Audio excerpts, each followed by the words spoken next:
Bien, et toi Agnès, comment ça va? Moi, ça va, ça va. Donc, comme tu sais, on est en train de s'occuper du climat ici à Louvain-la-Neuve.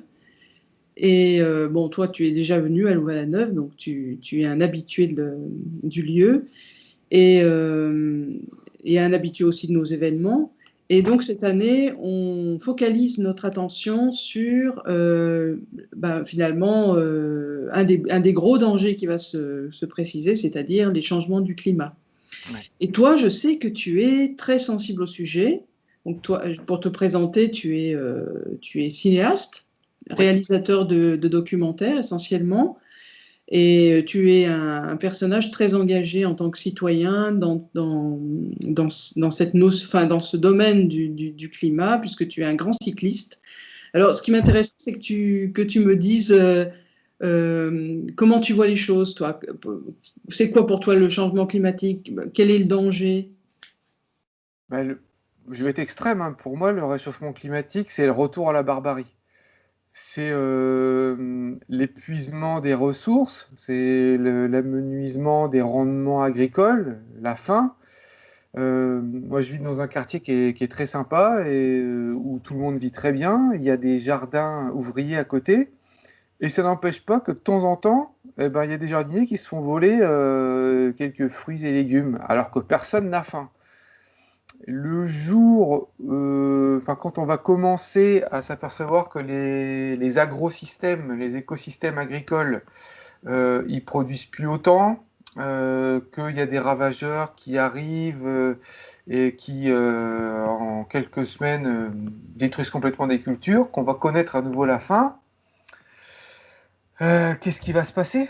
Parce que si quand ça se passe bien, il y a quand même déjà des gens qui font des choses pas terribles, est-ce que même moi, pour protéger ma famille, est-ce que je serais pas capable de commettre des atrocités?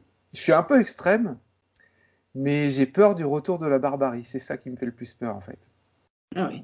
Et donc toi, tu agis pour éviter enfin, pour essayer de minimiser le problème finalement, de faire en sorte que ce problème, il n'apparaisse pas. Tu essayes de convaincre les autres d'agir au quotidien. Tu penses que l'action individuelle est suffisante? Alors, si on pense que c'est pas suffisant, au moins on peut se dire que chaque geste compte. À chaque fois qu'on fait quelque chose, on retarde l'échéance. Je te fais un petit poème, une petite allégorie. C'est une fille qui est sur une plage. Il y a plein d'étoiles de mer sur la plage. Puis le soleil va bientôt se lever. On est très tôt le matin. Et puis elle prend les étoiles et les rejette à la mer. Il y a quelqu'un qui passe qui lui dit mais pourquoi tu fais ça? Ça sert à quoi? Puis elle explique, bah, je les remets à la mer parce que quand le soleil va se lever, elles vont dessécher, elles vont mourir. Et le bonhomme, il dit, mais il y en a tellement, ça sert à rien, quoi. Et puis là, la fille, elle reprend une étoile de mer qui était sur la plage, elle les rejette dans l'eau et elle dit, pour celle-là, ça sert à quelque chose.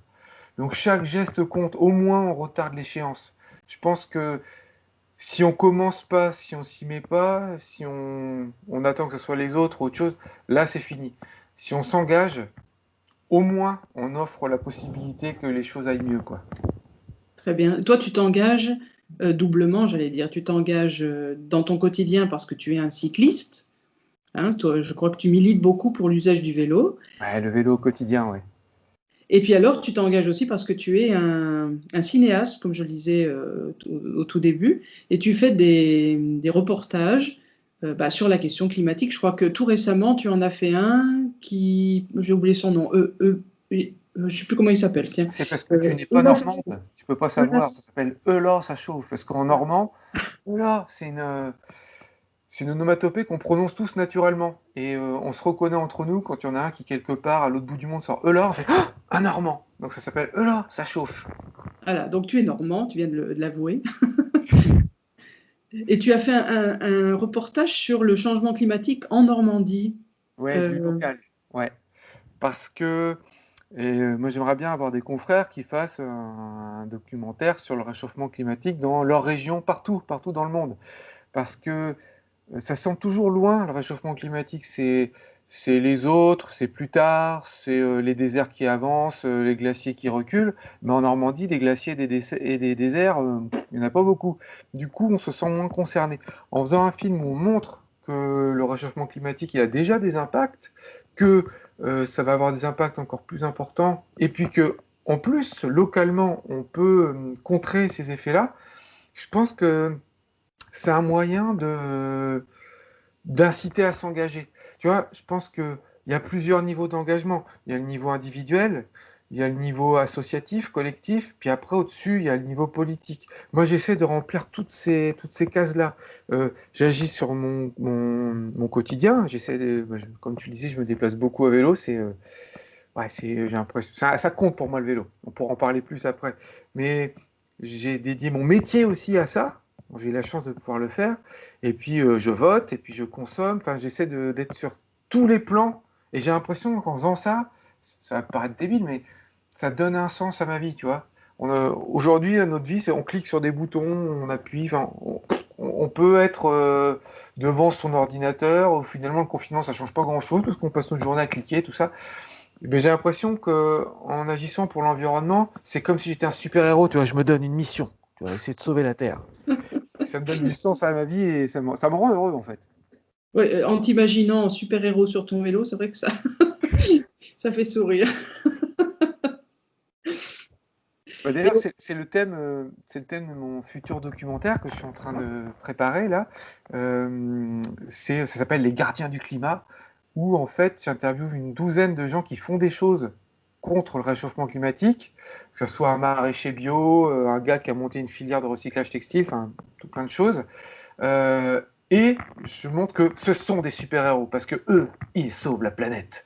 Et en parallèle, on voit des sociologues, des psychologues, des philosophes qui essaient d'analyser, de comprendre pourquoi il n'y a pas plus de gens comme eux et pourquoi bien qu'on sache qu'on est au bord du précipice, on continue à avancer. Pourquoi? Est-ce qu'on est fou? Pourquoi? d'accord, d'accord. Et il va sortir quand ce prochain film? Alors bon, tu sais qu'on vit une période troublée. Alors pour l'instant, on dit printemps 2021. Normalement, ça devrait être bon. Comme ça, on se laisse 3 mois pour la sortie officielle. On ne sait pas, c'est début ou fin de printemps. Enfin, printemps 2021 normalement. Ah, très bien. On n'aura pas fini notre focus climat, c'est merveilleux. Bon, Bah, écoute, je te remercie, Eric. On mettra tous les liens vers tes différents reportages, vers toi en tout cas. merci. Et bah, on attend avec impatience ce nouveau documentaire. Moi aussi, Merci je t'aime. beaucoup. Salut Agnès.